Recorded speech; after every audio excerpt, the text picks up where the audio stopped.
Tuman nomi Qo'shtepa. Shu ma'nosini bilasizmi? Ikkita tepali bo'lsa kerak edi. Endi Tuman hokimini taniysizmi? Yo'q. Gaz muammo. Metan.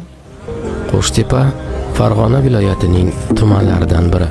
1926-yilda tashkil etilgan va avvalgi nomi Oxonboboyev bo'lgan tuman 2010-yildan boshlab Qo'shtepa nomi bilan atala boshlangan. Aholisi 211 ming kishiga yaqin.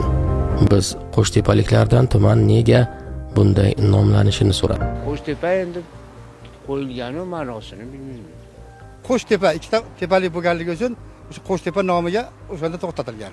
Yo'q, ma'nosini bilmaymiz hali. Yo'q. Bilmayman. Bilmayman endi. Rost, men endi hali nogironman o'zim.